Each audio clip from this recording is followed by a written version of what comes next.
नमस्कार।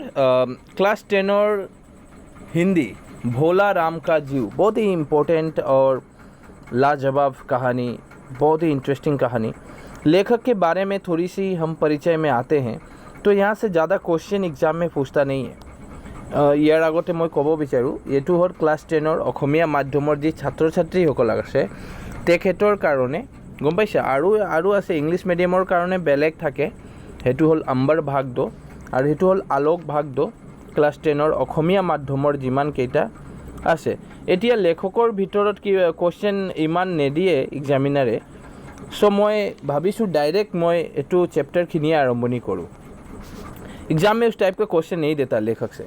तो भोला राम का जीव स्टार्ट करने से पहले थोड़ा सा हम लोग उसके परिचय पढ़ लेते हैं, भोला राम की समरी को। और लेखक को जानते हैं, लेखक थे हरिशंकर परसाई जी, बहुत ही फेमस राइटर, और उन्होंने कई सारे कहानी और उपन्यास की रचना किए हैं। उसमें से भोला राम का जीव बहुत ही फेमस रहा है। शुरुआत करते हैं यहाँ से कि देखेंगे हम भोला राम का जीव नामक कहानी में हरिशंकर परसाई ने पौराणिक युग के परिप्रेक्ष्य में आधुनिक समाज व्यवस्था में फैले भ्रष्टाचार को मार्मिक के साथ प्रेस किया है। ये लाइन क्या कहता है, याते आमार लेखके कब विचारे जे आमार समाज व्यवस्था केनेका आछे, समाजत केनेका मानुह आछे, केनेका भ्रष्टाचार बुली, भ्रष्टाचार गम पाइसा माने हेतु कय रिश्वतखोरी, घूस केनेका चली आछे, किमान डाঙर डाঙर मानुहबिलाक भ्रष्टाचार करि आछे और तार लगते आमार समाजटो केनेका जड़ित तार विषय बहुत धुनियाके इयात आलोचना करिছে आमार लेखके हरिशंकर परसाई। यह भ्रष्टाचार लगभग हर सरकारी विभाग में व्याप्त है।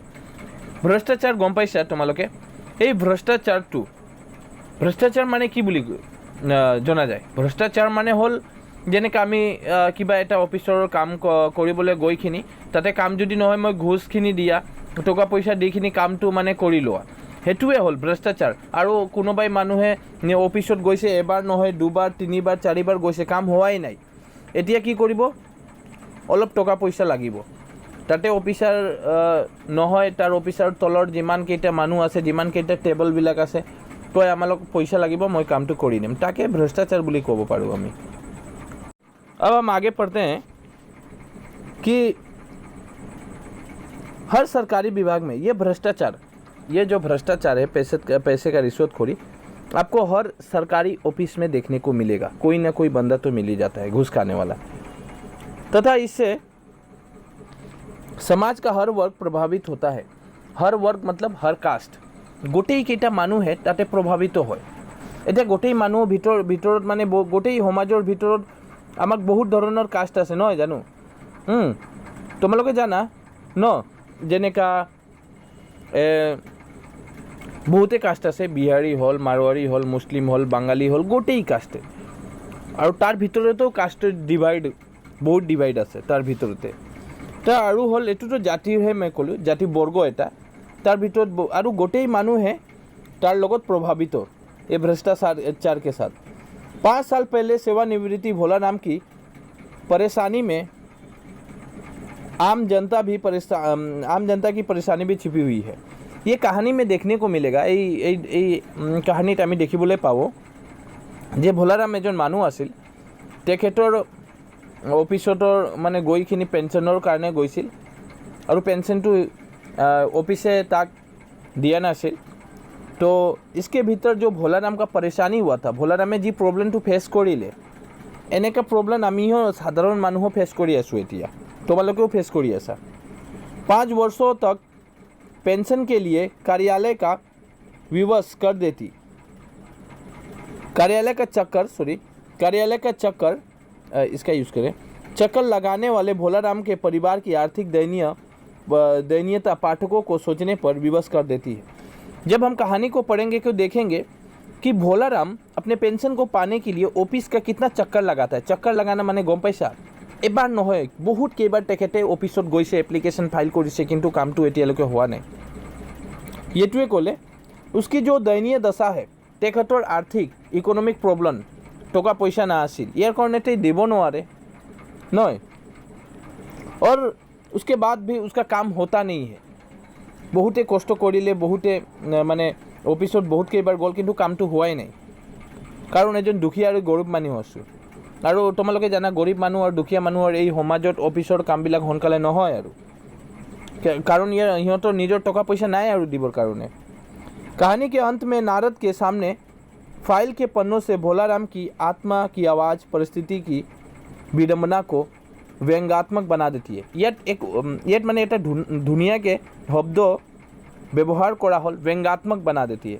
মানে আমাক ভাবিবলৈ, আমাক তৰ্ক কৰিবলৈ এই কাহিনীটো আমাক মজবুৰ কৰিব, মজবুৰ গম পাইছা, মানে আমাক প্ৰেছাৰ দিব যে হে এইটো ভাবা সমাজত কেনেকৈ চলি আছে। সো बहुत ধুনীয়া। এতিয়া मैं कहानी आरंभनी करूँ। भोला राम का जीव कहानी यहाँ से शुरू होता है। इतना दूर हमने एक ओवरव्यू ले लिया कि जिस तरह मूवी देखते हैं, मूवी से पहले आपको कोई भी फिल्म देखने से पहले आपको ट्रेलर दिखाया जाता है, राइट, कि मूवी के अंदर क्या क्या मिलने वाला है। बिल्कुल उस तरह ट्रेलर हमने देखा। अब हम पूरी कहानी, पूरी मूवी को जानेंगे। और भोला राम का जीव एक बहुत ही लाजवाब और सोशलिस्ट एक स्टोरी बोला जा सकता है, समाज के व्यवस्थाओं का उजागर करने वाला, पर्दाफाश करने वाला कहानी है। अब देखेंगे हम। ऐसा कभी नहीं हुआ था। धर्मराज लाखों वर्षों से असंख्य आदमियों को कर्म और सिफारिश के आधार पर स्वर्ग या नर्क में निवास स्थान अलॉट कराते आ रहे हैं, पर ऐसा कभी नहीं हुआ था। एक शब्द यहाँ पे आता है, या लेखों के डायरेक्ट लिखिले कि ऐसा कभी नहीं होता, केतिया एने का हुआ नहीं।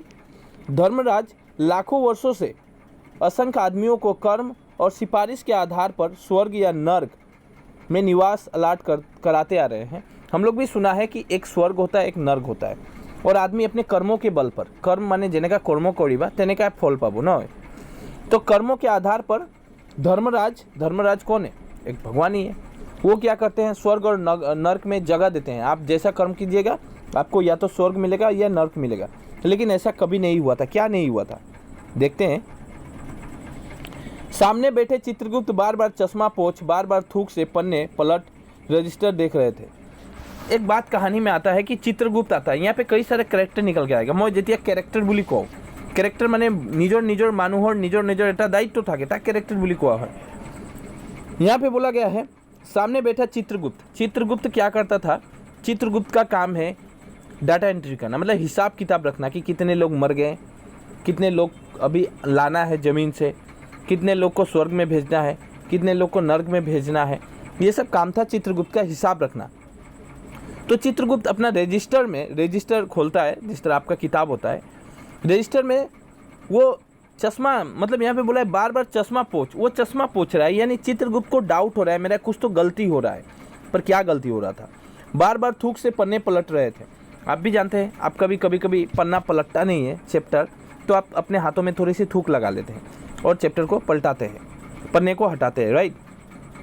चित्रगुप्त भी वैसा ही कर रहा था। गलती पकड़ में नहीं आ रही थी, कुछ तो गलती हुआ था। चित्रगुप्ते की करी आसे মানুহৰ হিসাব কিতাপবিলাক কৰি আছে আৰু তেখেতে এটা ৰেজিষ্টাৰ মেইনটেইন কৰিছিল। ৰেজিষ্টাৰ মেইনটেইন কৰিছিল। এই ৰেজিষ্টাৰৰ ভিতৰত তেখেতে কি কৰিলে? চিত্ৰগুপ্তে যিমান মানুহ মৰিছে, কিমান মানুহ এতিয়া আহিব আৰু মৰিব, কাক ক'ত কোন ঠাইত দিব লাগে, সেইটো গোটেই লেখা জোখা, মানে গোটেইখিনি হিচাপ নিকাচ সেইটো ৰাখিছিল ৰেজিষ্টাৰত। কিন্তু কিবা এটা ভুল তেখেতে এটা ধৰি আছে, কিন্তু ভুলটো ধৰা নাই।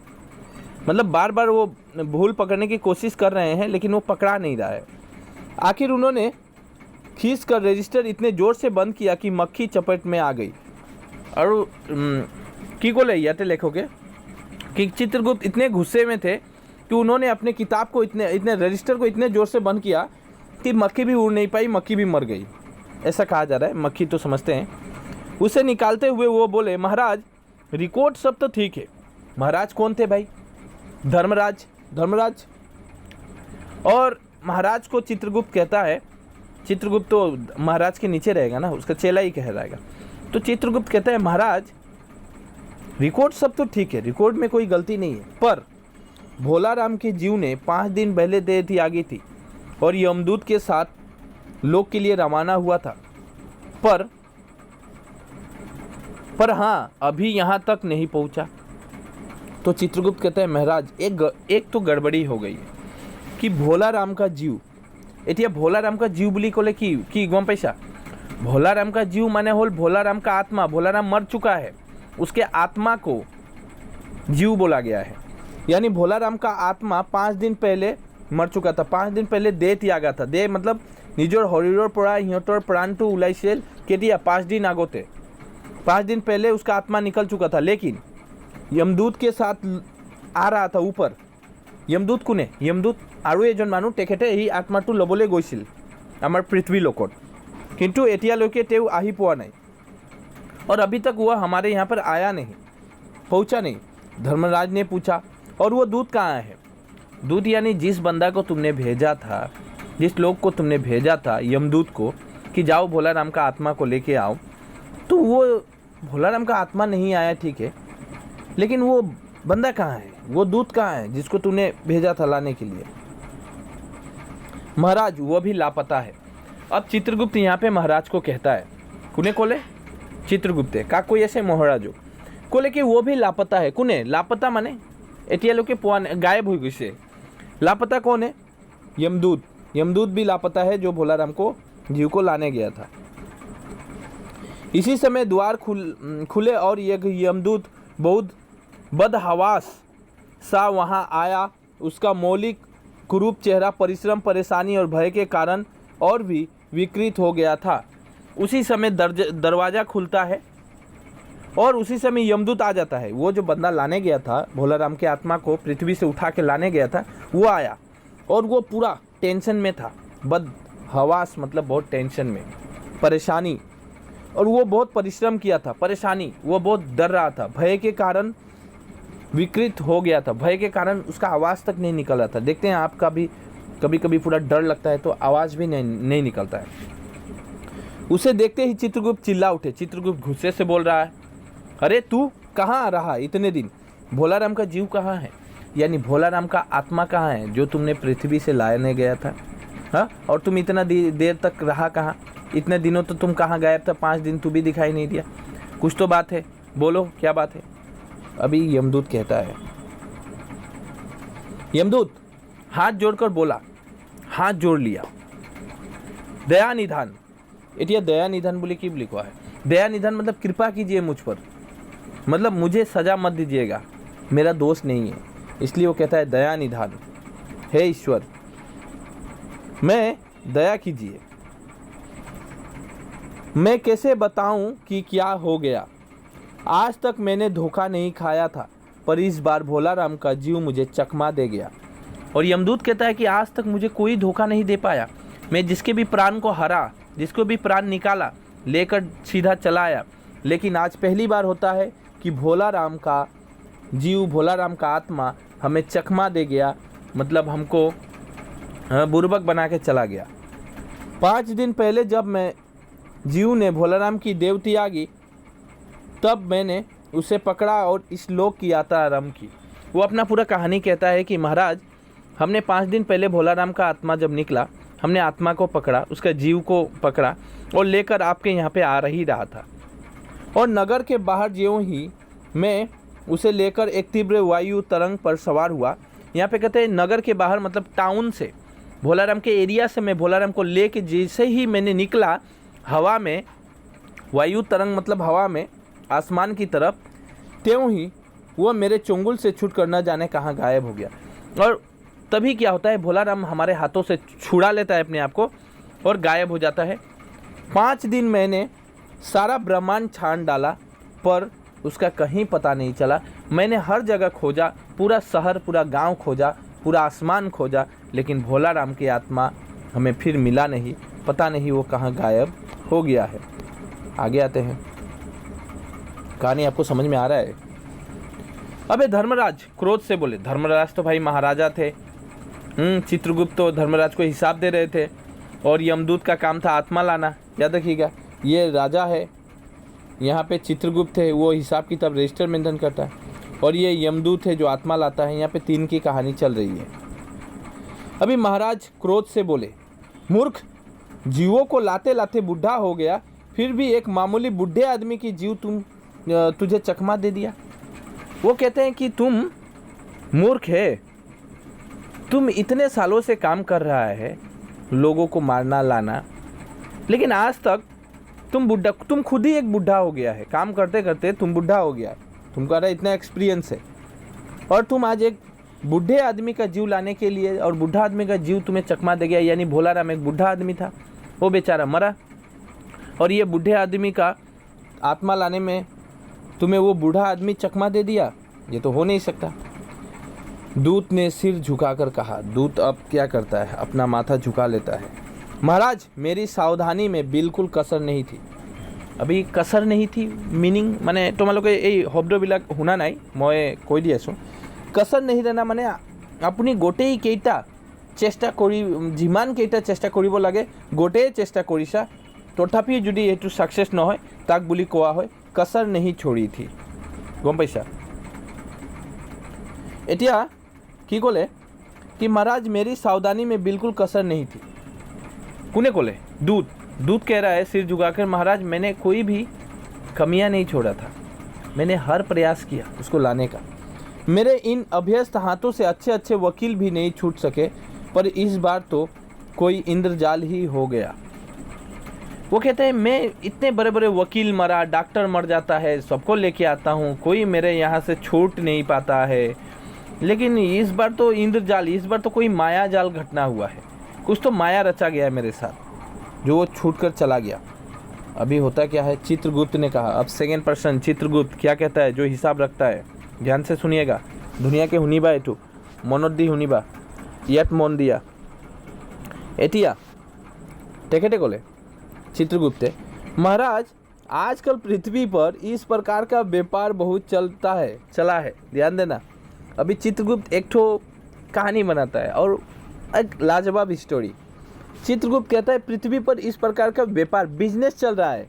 लोग दोस्तों के यहाँ फल बेचते हैं और वे रास्ते में ही रेलवे वाले उड़ा लेते हैं। माने की कोले यार, मतलब तुमने एटू निजके भाबा এতিয়া আমাৰ সমাজত কেনেকা ব্যৱস্থাটো চলি আছে, এই সমাজ ব্যৱস্থাটো ইয়াত ক'বলৈ বিচাৰি আছে লেখকে। আৰু কাৰ অনুযায়ী, এইটো চিত্ৰগুপ্তৰ অনুযায়ী। चित्रगुप्त की कोले, चित्रगुप्त कोले, महाराज आजकल पृथ्वी पर इस प्रकार का व्यापार बहुत चल रहा है। माने पृथ्वी अभी এতিয়া আমাক বৰ্তমান সমাজত সেইটো চাব লাগে। তই নিজে ভাবা যে এতিয়া যি সমাজত তই আছা, তোমালোকে যি সমাজত আছা, তোমালোকৰ সমাজতটো কি এনেকা কেনেকা ব্যৱস্থা চলি আছে যে তোমালোকে কিবা কিবি অনলাইনত চাইছা না, কোনোবাই মোবাইল অৰ্ডাৰ দিয়ে, কিন্তু ঘৰত আহিখিনি যেতিয়া ডিব্বাখিনি সেইটো খুলি চাই তাতে কিবা পাথৰ ওলায়, কিবা पेपर उलाए, मोबाइल ना है यार। उसी प्रकार का वहाँ पे बात कहा जा रहा है कि आजकल व्यापार चल रहा है कि लोग दोस्तों को फल भेजते हैं और वो रास्ते में रेलवे वाले उड़ा लेते हैं। यानी फल तुम रेल में भेजा कि दोस्त रेलगाड़ी में फल जा रहा है ले लेना, रास्ते में रेलवे वाले खा लिया और हजम कर गया, फल पहुँचा ही नहीं अपने दोस्त को, ऐसा कहा जा रहा है। हजौड़ी के पार्सलों के मोजे रेलवे अफसर पहनते हैं, मालगाड़ी के डिब्बे रास्ते में कट जाते हैं। वहाँ पे चित्रगुप्त कहते हैं कि पार्सल में आप अगर भेजेंगे तो पार्सल भी गायब हो जाता है, रास्ते चलते चलते गायब हो जाता है। मतलब 2 दिन में पहुँचना चाहिए, 1 दिन में गायब कर देता है कोई, चोरी कर लेता है। और ऐसा भी देखने को मिलता है कि डिब्बे के डिब्बे मालगाड़ी रास्ते में काट दिए जाते हैं। मतलब मालगाड़ी इतना 50 डिब्बा लेके चलता है, लगभग 50 डब्बा होता है मालगाड़ी में, वहाँ से 2-3 डब्बा पीछे से काट के गायब कर लेता है, लोग सामान लूट लेता है। इस तरह का हो रहा है आजकल। एक बात और हो रही है, राजनीतिक दलों ने नेता विरोधी नेता को उड़ाकर कहीं बंद कर देता है। और ऐसा भी देखने को मिलता है हमारे समाज में, ओपोजिशन पार्टी, राजनीति आप देखे होंगे, पॉलिटिकल पार्टी 2 पार्टी या 3 पार्टियां होती है, तो एक पार्टी का नेता को एक पार्टी उठाकर कहीं गायब कर देता है, हाँ, और वो उसको बंदी बना लेता है। राजनीति में भी ऐसा देखने को मिलता है। कहीं भोला राम के जीव को भी तो किसी विरोधी ने मरने के बाद भी खराबी करने के लिए कहीं नहीं उड़ा दिया। तो चित्रगुप्त कहता है कहीं ऐसा भी हो सकता है भोला राम का जो जीव था, भोला राम का आत्मा था, तो भोला राम का भी कोई दुश्मन होगा और वो दुश्मन भोला राम के आत्मा को गायब कर दिया होगा, ऐसा हो सकता है। तो आगे पढ़ते हैं, कहानी इंटरेस्ट होगी। समाज, हमारे समाज के साथ रिलेशन है। धर्मराज ने व्यंग से चित्रगुप्त की ओर देखते हुए कहा। अब धर्मराज व्यंग से मतलब थोड़ा सा गुस्से से चित्रगुप्त की ओर देख रहा है और कहता है तुम्हारी भी रिटायर होने की उम्र आ गई है। हंसने की बात है यहाँ पे कि अभी चित्रगुप्त को भी धर्मराज कहता है तुम्हारा भी रिटायर होने का समय आ गया है, तुम भी बहुत काम नहीं कर पा रहा है। यानी धर्मराज अब क्या करेंगे, जो राजा है वो चित्रगुप्त को भी रिटायर करेंगे कि तुमसे भी काम होगा नहीं, तुम्हारी भी रिटायर होने की उम्र आ गई है। भला भोला राम जैसे नगण्य दीन आदमी से किसी को क्या लेना, और तुम कैसे ये सब बोल रहा है कि भोला राम एक गरीब इंसान था, नगण्य, जिसके पास कुछ नहीं था। हाँ, उस इंसान के पास, उस गरीब के साथ किसी का क्या दुश्मनी, तुम जो ये इतना कहानी मुझे सुनाया। धर्मराज कहते हैं ठीक है, बात तो सही है, पर घटना क्या है। इसी समय कहीं से घूमते फिरते नारद मुनि वहाँ आ गए। अब तो नारद को आप पहचानते हैं, नारायण नारायण कहते रहते हैं नारद, आपने रामायण महाभारत में देखा होगा। तो इसी समय नारद जी वहाँ पे आ जाते हैं, यानी 4 बंदा हो गया। एक यमदूत है, एक महाराज है, एक चित्रगुप्त है, एक यमदूत है, और यहीं पे एक आ जाता है नारद, नारायण नारायण करते करते। धर्मराज को गुमसुम बैठे देख बोला, क्यों धर्मराज, कैसे चिंतित बैठे हो? क्या नरक में निवास स्थान की समस्या अभी हल नहीं हुई? तो वो कौन कहता है? नारद मुनि। वो कहते हैं धर्मराज भाई तुम बैठा है टेंशन में, क्या बात है?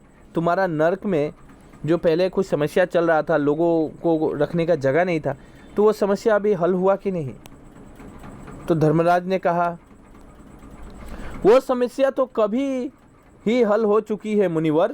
मुनिवर आपने सुने होंगे, इस तरह का शब्द मुनि कहा जाता था, ऋषि मुनि इस तरह। तो धर्मराज कहते हैं, जवाब देते हैं नारद को कि वो समस्या तो ख़त्म हो गया, वो प्रॉब्लम जो था लोगों को रखना, ये वाला समस्या तो ख़त्म है, पर नर्क में पिछले सालों में बड़े गुणी कारीगर आ गए हैं। कई इमारतों के ठेकेदार हैं जिन्होंने पूरे पैसे देकर रद्दी इमारतें बनाई।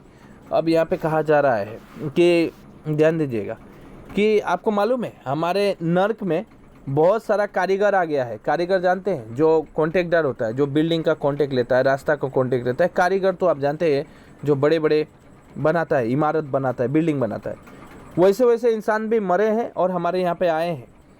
लेकिन वो लोग क्या काम किया था, वो लोग नर्क में इसलिए जगह में उसको दिया क्योंकि उन्होंने पूरा पैसा तो लिया था काम करने के लिए, लेकिन काम किया ही नहीं था। मतलब 1 करोड़ का बिल बनाए तो 50 लाख भी खर्चा ना हो और सब खा जाए, तो इस प्रकार के काम किए थे। मतलब रद्दी इमारतें बनाई थी, यानी आप पूरे इमारत के पैसा ले लिए और इमारत बना ही नहीं।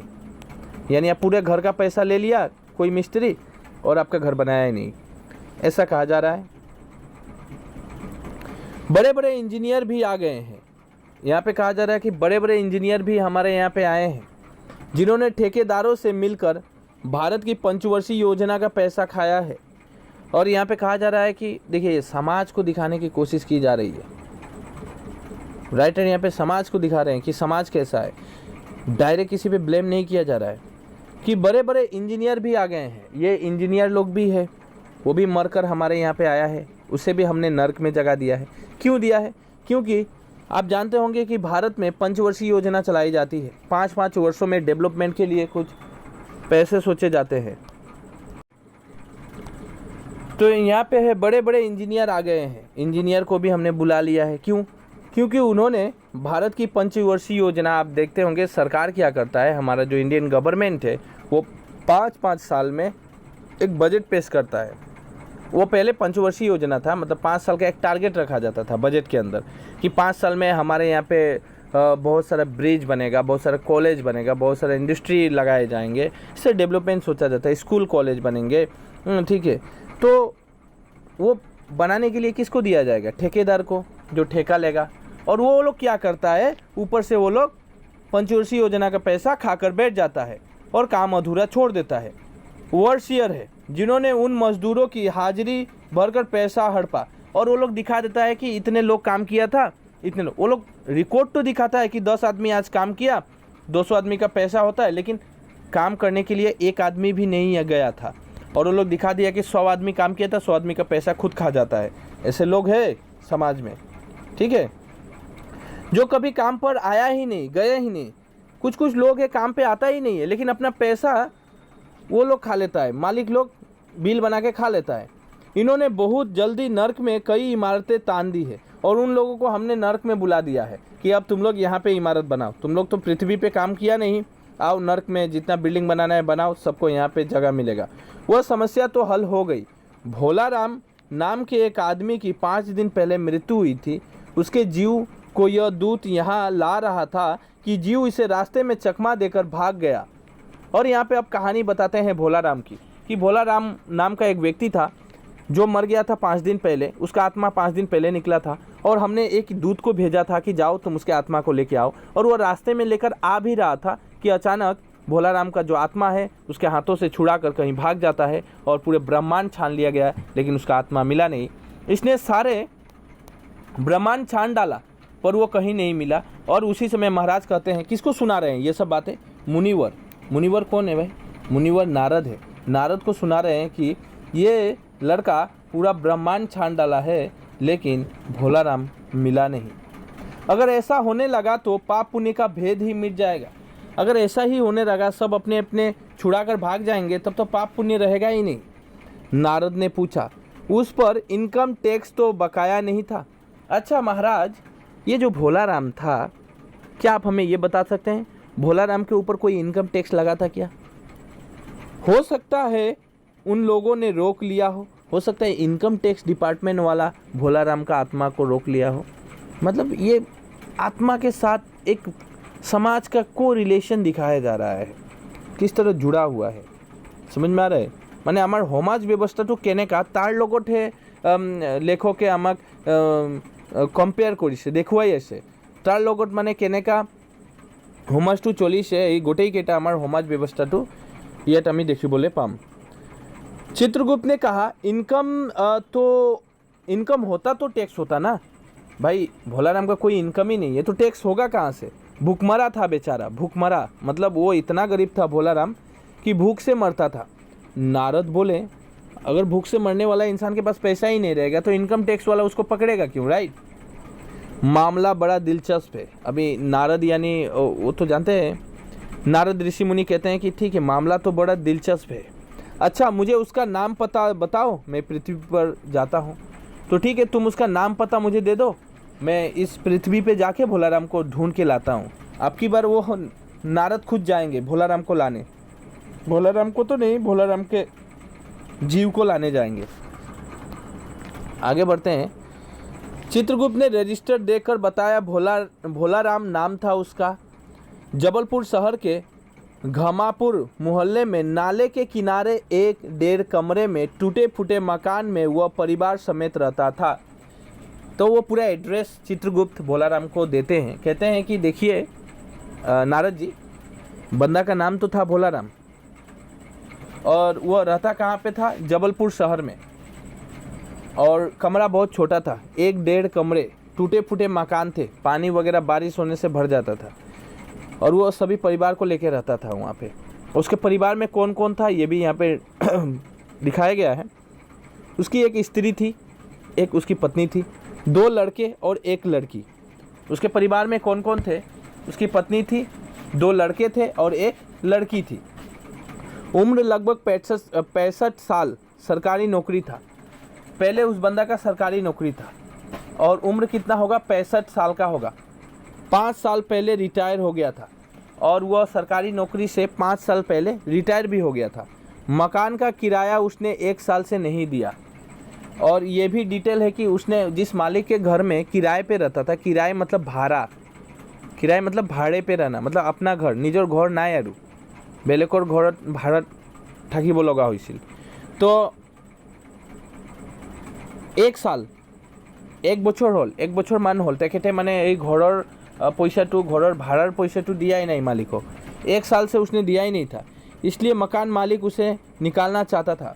और उस समय क्या होता था, मकान मालिक भाई कोई भी अपने घर में ऐसे तो रखेगा नहीं, 1 साल हो गया तुमने पैसे नहीं दिया, तो बाद में वो निकालना चाहता था। इतने में भोलाराम ने संसार ही छोड़ दिया और उतने में क्या होता है, भोलाराम मर जाता है, भोलाराम की मृत्यु हो जाती है। आज 5वां दिन है। बहुत संभव है कि अगर मकान मालिक वास्तविक मकान मालिक है तो उसने भोलाराम के मरते ही उसके परिवार को निकाल दिया होगा। और ऐसा भी हो सकता है कि भोलाराम का मरने का 5 दिन हो गया, हो सकता है भोलाराम की जो पत्नी थी, 2 लड़के 1 लड़कियाँ थी, तो मकान मालिक ने हो सकता है उन लोगों को निकाल दिया होगा घर से, क्योंकि उन लोगों को किराया तो दिया नहीं था। इसलिए आपको परिवार की तलाश में काफ़ी घूमना पड़ेगा, तो आपको थोड़ा कष्ट करना पड़ेगा परिवार के तलाश में। तो माँ बेटी के सम्मिलित कृदंत ही नारद भोलाराम का मकान पहचान गए। और होता क्या है कि ये सब डिटेल्स ले लेने के बाद अब नारद जाते हैं पृथ्वी पर कि चलो जाता हूँ भोलाराम के घर के सामने। तो उसके बाद भोलाराम का घर के तरफ जाते हैं नारद और माँ बेटी का सम्मिलित क्रंदन मतलब हो गया क्रंदन मतलब माँ बेटी बैठकर रो रही थी। उसकी रोने की आवाज़ सुनकर भोलाराम मकान को पहचान लेते हैं कि यही घर होगा उन लोगों का। द्वार पर जाकर उन्होंने आवाज़ लगाई, नारायण नारायण। लड़की ने देखकर कहा, आगे जाओ महाराज। लड़की क्या बोलती है, आगे जाओ महाराज, मतलब माँ बेटी सोची होगी कि भिक्षा लेने कोई मुनि आया है, लेकिन वो नारद थे। नारद ने कहा, मुझे भिक्षा नहीं चाहिए, मुझे भोलाराम के बारे में कुछ पूछताछ करनी है। अपनी माँ को जरा बाहर भेजो बेटी। कौन बोलता है? ये कहता है, ये नारद जी कहते हैं। भोलाराम की पत्नी बाहर आई। उसी समय भोलाराम की पत्नी बाहर आ जाती है। नारद ने कहा, माता, नारद कहते हैं, कितने रिस्पेक्ट वर्ड्स है कि माता, भोलाराम को क्या बीमारी थी, क्या बताऊं? अब पत्नी कहती है, मैं क्या बताऊं, गरीबी की बीमारी था। याद रखिएगा, एग्जाम में क्वेश्चन आया था, that is very very important question, कि भोलाराम को क्या बीमारी था, तो गरीबी की बीमारी। भोलाराम को गरीबी की बीमारी था। 5 साल हो गए पेंशन पर बैठे, पर पेंशन अभी तक नहीं मिली। 5 साल हो गया, पेंशन मिलने वाला था। रिटायर तो 5 साल पहले किए थे, लेकिन 5 साल से पेंशन नहीं मिला।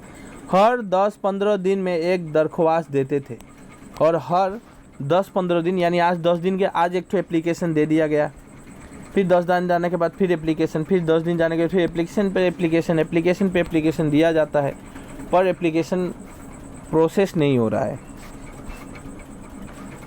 पर वहाँ से या तो जवाब ही नहीं आता था, और आता तो यही कि तुम्हारी पेंशन के मामले में विचार हो रहा है। कि उसकी पत्नी कहती है कि वो तो ऑफिस में जाते थे, एप्लीकेशन भी देते थे, 5 साल से एप्लीकेशन दे ही रहे हैं। कभी कभी ऑफिस वाला कहता है कि तुम्हारा पेंशन के बारे में विचार हो रहा है, मैंने एटिया आमी भाभी आसू पिछत तुम्हाक जनाम, एने का ऑफिसर पड़ा कय। इन 5 सालों में मेरे सब गहने बेचकर हम लोग खा गए। और पत्नी कहती है कि हमारे पास तो कमाने का कोई जरिया नहीं था, तो हमारे जो भी गहना था, सोना और गहना, हमने बेच दिया, उसी से खा खा कर हम लोग जिंदा है। फिर वेतन बिके, अब कुछ ही नहीं, फिर बर्तने बिके, अपना घर का बर्तन तक बेच दिया हमने। तो इतना मजबूरी सोचो तुम लोग, बर्तन बिक जाता है, गहने बेच दिया जाता है, गरीबी की हालात क्या है। अब कुछ भी बचा नहीं था, फाके होने लगे थे, माने अब कुछ था ही नहीं, बेचने का था ही नहीं, खाने का मिलता ही नहीं। अभी चिंता में घुलते घुलते और भूखे मरते मरते उन्होंने दम तोड़ दिया। और चिंता में, टेंशन, चिंता सबसे खराब बीमारी होती है, और चिंता में रहते रहते भोलाराम की मृत्यु हो जाती है। भोलाराम बेचारा चिंता करते करते मर जाता है, नहीं तो और वैलिडिटी था उसका। ठीक है, आगे बढ़ते हैं। नारद ने कहा, क्या करोगी माँ, उनकी इतनी ही उम्र थी, उम्र इतना ही था। ऐसा तो मत कहो महाराज, उम्र तो बहुत थी, 50-60 रुपया महीना पेंशन मिलती तो कुछ और काम नहीं करके गुजारा हो जाता। वो पत्नी कहती है, ऐसा मत कहिए कि उसका उम्र उतना ही था, उसका उम्र और था, मेरे पति का और उम्र था, लेकिन 50-60 रुपया भी अगर हम लोगों को पेंशन मिल जाता तो हम लोग आराम से गुजारा कर लेता, अभी वो मरते भी नहीं। पर क्या करें, 5 साल नौकरी में बैठे हो गए और अभी तक 1 कौड़ी नहीं मिली, 1 रुपया का दाना नहीं मिला। 5 साल से हम लोग बैठा था। इट्स वेरी इंपॉर्टेंट, बहुत ही दुख भरी कहानी। आगे बढ़ते हैं। दुख की कथा सुनने की फुर्सत तो नारद को थी नहीं। वो अपने मुद्दे पर आए। माँ, यह तो बताओ कि यहाँ किसी से क्या उनका विशेष प्रेम था जिससे उनका जी लगा हो? क्या उनका कोई किसी से प्रेम था? पत्नी बोली, लगाव तो महाराज बाल बच्चों से ही होता है। नारद हंसकर बोले, हाँ, तुम्हारा यह सोचना ठीक ही है। यही भ्रम अच्छी गृहस्थी का आधार है। अच्छा माता, मैं चला। तो नारद वहाँ से निकल जाते हैं और बातें कर कर पत्नी से। व्यंग समझने की असमर्थ ने नारद को सती के क्रोध की ज्वाला से बचा लिया। अच्छा, अगर वो समझ जाती तब तो नारद को बड़ी पिटाई देती। ठीक है, बात अलग थी कि मतलब नारद का कहना था कि आपको छोड़ के किसी और से भी प्यार है क्या, ऐसा। तो जो भी है, स्त्री ने कहा, महाराज आप तो साधु है, सिद्ध पुरुष है, कुछ ऐसा नहीं कर सकते कि उनकी रुकी हुई पेंशन मिल जाए? इन बच्चों का पेट कुछ दिन भर जाएगा। तो वो अब रिक्वेस्ट कर रही है नारद से कि आप तो सिद्ध पुरुष है, आप मुनि है, मुनिवर है, आपके पास ईश्वर की सब ताकत है, तो आप हमें थोड़ी सी कुछ कर दीजिए ताकि पेंशन जो रुका हुआ है वो हमें मिल जाए, हम लोग कुछ दिन तक खा पी के जिंदा रहे। तो नारद को दया आ गई। वो कहने लगे, साधुओं की बात कौन मानता है? मेरा यहाँ कोई मत तो है ही नहीं, फिर भी मैं सरकारी दफ्तर जाऊँगा और कोशिश करूँगा। वो कहते हैं, ठीक है, मैं सरकारी ऑफिस जाऊँगा और कोशिश करूँगा कि उसका पेंशन को आगे बढ़ाएं। वहाँ से चलकर नारद सरकारी दफ्तर में पहुँचे। वहाँ पहले ही कमरे में बैठे बाबू से उन्होंने भोलाराम के केस के बारे में बातें की। उस बाबू ने उन्हें ध्यानपूर्वक देखा और बोला, भोलाराम ने दरख्वास्तें तो भेजी थी पर उन पर वजन नहीं रखा था, इसलिए कहीं उड़ गई होगी। वेरी इंपॉर्टेंट, ये लाइन एग्जाम में उठा के डायरेक्ट देता है और बोलता है कि आशय स्पष्ट कीजिए। एटू आमाक व्याख्या करिब दिए एग्जामत एग्जामिनारे ए लाइन 2। मतलब भोलाराम कहाँ जाते हैं? ऑफिस में जाते हैं। ऑफिस में एक बंदा होता है जिसे बाबू कहा गया है। भोलाराम उस बाबू यानी उस लड़के से बात करते हैं, उस आदमी से।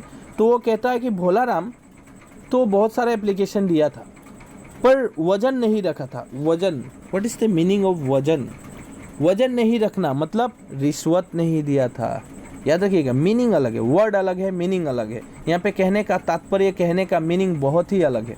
ইয়াত মানে লেখকে কি ক'ব বিচাৰি আছে সেইটো কিন্তু বেলেগ, আৰু কি লিখিছে সেইটো কিন্তু বেলেগ। লিখা আৰু কোৱাটোৰ লগত বহুত পাৰ্থক্য আছে, সেইটো আমাক বুজিব লাগে।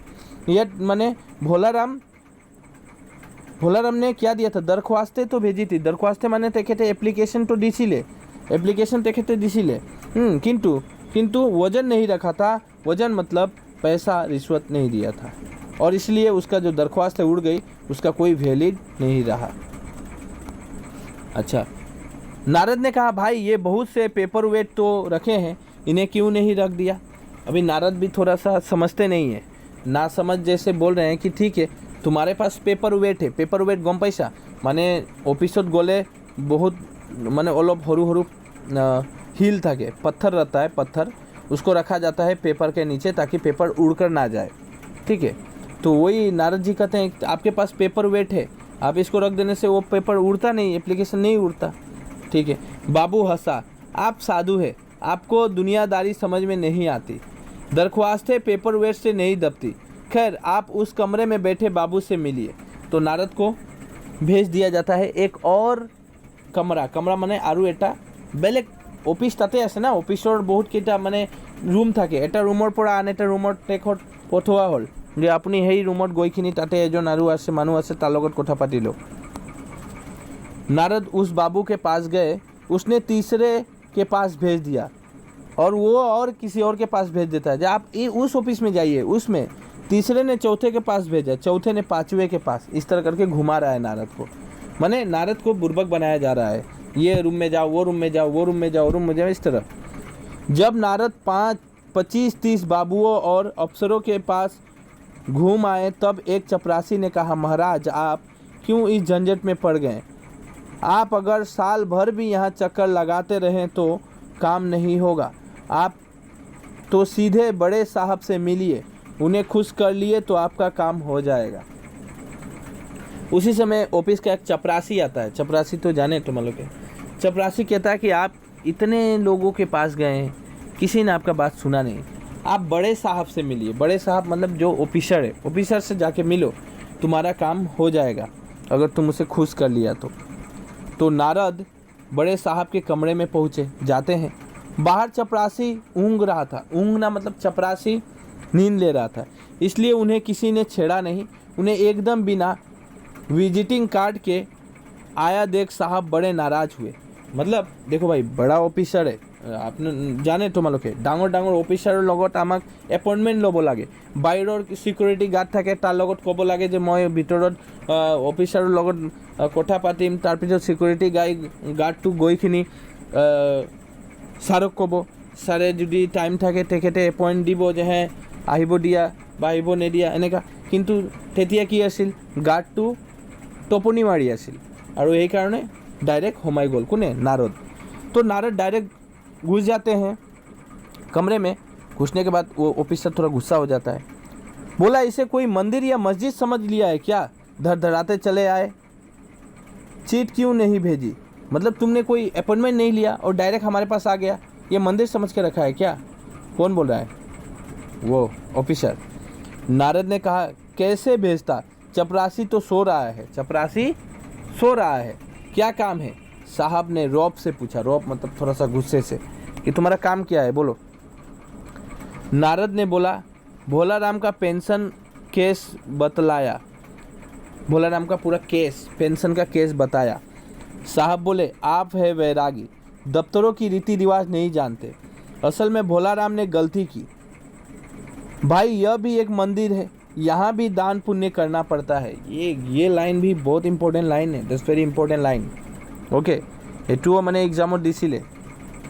अभी बड़े साहब कहता है कि ये भी एक मंदिर है, यहाँ भी दान पुण्य करना पड़ता है। मतलब बड़ा साहब भी कह रहा है कि हमारा ऑफिस भी एक मंदिर की तरह है, यहाँ भी आपको घूस या पैसा देना पड़ता है। जिस तरह मंदिर में जाते हैं, आप प्रसाद चढ़ाते हैं भगवान को, तब आप भगवान आपके सुनते हैं। बिल्कुल हमारे यहाँ पे आपको कुछ चढ़ाना पड़ेगा, मतलब पैसे देने पड़ेंगे, तभी आपका काम आगे बढ़ेगा। भेंट चढ़ानी पड़ती है। आप भोलाराम के आत्मीय मालूम होते हैं। भोलाराम की दरख्वास्तें उड़ रही है, इन पर वजन रखिए। कि भोलाराम का जो दरख्वास्तें का मतलब है, भोलाराम की जो एप्लीकेशन है उसने पेंशन के लिए दिया था, वो सब उड़ रहा है। उड़ने का मतलब उसका कोई वैलिड नहीं है, हाँ, मूल्य नहीं, कारण तार ऊपर वजन रखना पड़ेगा। वजन माने रिश्वत देना पड़ेगा। नारद ने सोचा, फिर वजन की समस्या खड़ी हो गई। फिर से वजन बोल रहा है, फिर बोल रहा है। नारद थोड़ा बुर्बक थे, बोल रहे हैं। साहब बोले, भाई सरकारी पैसे का मामला है, पेंशन का केस 20 दफ्तर में जाता है, देर लग जाती है। हजारों बार एक ही बात को 1000 जगह लिखना पड़ता है, तब बात पक्की होती है। जितनी पेंशन मिलती है उतनी कीमत की रजिस्टर लग जाती है। हाँ, जल्दी भी हो सकती है मगर, तो ये सब थोड़ा कहानी सुनाता है बड़ा साहब। कहता है ठीक है मैं जल्दी कर सकता हूँ मगर, उसके बाद रुक जाता है। साहब रुके। नारद ने कहा, मगर क्या? अब बोलिए। साहब ने कुटिल मुस्कान के साथ कहा, मगर वजन चाहिए, मगर इस पर वजन चाहिए। आप समझे नहीं, जैसे आपकी यह सुंदर बीना है, इसका भी वजन भोलाराम की दरख्वास्तें पर रखा जा सकता है। तो उस समय आपको मालूम है नारद के पास क्या होता है? नारद के पास बीना बजाता है नारायण, बीना। तो वो बीना लेकर गए थे। तो वहाँ पे कहता है कि जो ऑफिसर होता है कि ठीक है आप ना ये बीना को भी रख सकते हैं वजन के तौर पर। मेरी लड़की गाना बजाना सीखती है, मैं यह दे दूँगा। साधुओं की बीना तो बड़ी पवित्र होती है। लड़की जल्दी संगीत सीख गई तो उसकी शादी हो जाएगी। और वो अपने लड़की के लिए वो बीना को लेना चाहता था। नारद अपनी बीना छीनते देखकर जरा घबराए, फिर संभल कर उन्होंने बीना टेबल पर रखकर कहा, यह लीजिए। अच्छा, फिर पहले तो छीन रहा था ऑफिसर, फिर बोला ठीक है लीजिए बीना को ले लीजिए, ले लो। अब ज़रा जल्दी उसकी पेंशन का ऑर्डर निकाल दीजिए। और उसका पेंशन का ऑर्डर आप निकाल दीजिए। लो बीना मैं तुम्हें दे दिया, यानी आपकी बार वजन रख दिया गया है। साहब ने प्रसन्नता से उन्हें कुर्सी दी, बीना को एक कोने में रखा और घंटी बजाई। चपरासी हाजिर हुआ। साहब ने हुक्म दिया, बड़े बाबू से भोलाराम के केस की फाइल लेके आओ। भोलाराम का जो केस का फाइल है वो लेके आओ, मैं उसे देखता हूँ। ठीक है। थोड़ी देर बाद चपरासी भोलाराम की 100-150 दरख्वास्तें से भरी फाइल लेकर आया। उसमें पेंशन के कागजात भी थे। साहब ने फाइल पर का नाम देखा और निश्चित करने की पूछा कि क्या नाम बताया साधु जी। नारद ने समझा कि साहब कुछ ऊंचा सुनता है, इसलिए जोर से बोला भोलाराम। जोर से क्या बोला? भोलाराम। फिर से एक बार मतलब कॉन्फर्म किया कि आप बताइए तो नाम क्या था बंदा का जिसका पेंशन के बारे में आप आए हैं। तो जोर से बोल रहे हैं नारद, भोलाराम। साहब फाइल से आवाज़ आई। अब फाइल के अंदर से एक आवाज़ निकलता है, आत्मा। कौन पुकार रहा है मुझे? पोस्टमैन है क्या? पेंशन का ऑर्डर आया क्या? अभी फाइल के अंदर से एक आवाज़ आती है। फाइल के अंदर से क्या आती है बोलो तो? आवाज़। यानी भोलाराम का आत्मा फाइल के अंदर छिपा हुआ था, भोलाराम का जीव, और वही बोल रहा है कौन मुझे बुलाया? पोस्टमैन है क्या? मेरा पेंशन आ गया क्या? साहब डर कर कुर्सी से लुढ़क गए। साहब डर गया, भाई आवाज़ आया। नारद जी भी चौंके, पर दूसरे ही क्षण बात समझ गए। ओ बोले, भोलाराम तुम क्या भोलाराम के जीव हो? हाँ, आवाज़ आई। वो बोला, हाँ मैं भोलाराम का जीव हूँ, आत्मा हूँ। नारद ने कहा, मैं नारद हूँ, तुम्हें लेने आया हूँ। चलो, स्वर्ग में तुम्हारा इंतज़ार हो रहा है। स्वर्ग में तुम्हारा इंतज़ार हो रहा है। नारद कहते हैं, चलो मैं तुम्हें लेने आया था, तुम्हारा इंतज़ार हो रहा है। आवाज़ आई, मुझे नहीं जाना, मैं तो पेंशन की दरख्वास्तें में अटका हूँ, यही मेरा मन लगा है, मैं अपनी दरख्वास्तें छोड़कर नहीं जा सकता। वो कहता है कि मैं अपने पेंशन का जो फाइल है उसके अंदर घुस के हूँ, क्योंकि मेरा पेंशन का फाइल अभी तक ख़त्म नहीं हुआ है, तो मैं क्यों जाऊँगा, मुझे यहीं पे रहना है। अच्छा, कहानी यहीं पे ख़त्म है अभी। ठीक है, कहानी ख़त्म है। बाय द वे आप बहुत ही ইণ্টাৰেষ্টিং, আপোনালোকে বহুত ধুনীয়াকৈ শুনিছা। এতিয়া কুৱেশ্যন এনচাৰখিনি মই অলপ এইটো MCQ বিলাক সলভ কৰিম আৰু बाद बाकी क्वेश्चन आंसर टू बेलेग एटा वीडियो बनाम। दूसरा एक वीडियो में आपको टोटल क्वेश्चन आंसर मिल जाएगा, ठीक है, और बहुत इंपॉर्टेंट क्वेश्चन आंसर होगा।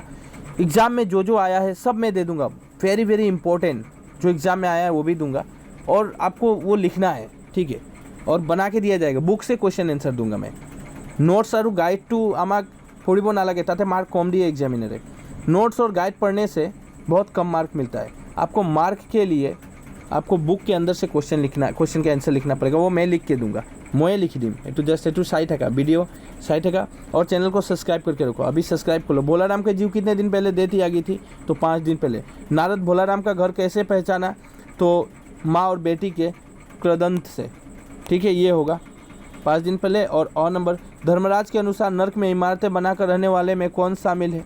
नर्क में इमारतें बनाकर, भाई इंजीनियरिंग है, ठेकेदार है, ओवरसीयर है, यानी सब ओवरऑल घ नंबर होगा। बड़े साहब ने नारद को भोलाराम की दरख्वास्त पर वजन रखने की सलाह दी। यहाँ वजन का अर्थ क्या है? यहाँ वजन का अर्थ है रिश्वत। आप बिना मत लिख देना, रिश्वत, पैसा। अच्छा, बाद बाकी आंसर आपको मिल जाएगा।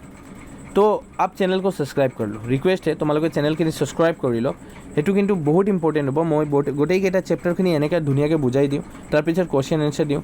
খালি কেৱল মাত্ৰ হিন্দী নহয়, ছ'চিয়েল ছায়েন্স হওক, MIL অসমীয়া হওক, হিন্দী হওক, গ্ৰামাৰ ছেকশ্যনবিলাকৰ ইংলিছৰ হওক, গোটেইকেইটা মই দি থাকোঁ। ইয়াৰ কাৰণে মই ৰিকুৱেষ্ট কৰিছোঁ তোমালোকে এইটো ছাবস্ক্ৰাইব কৰি ল'ব আৰু এটা লাইক কৰক। 1 लाइक तो बनता है भाई, इतना कष्ट किया मैं, 1 लाइक बनता है।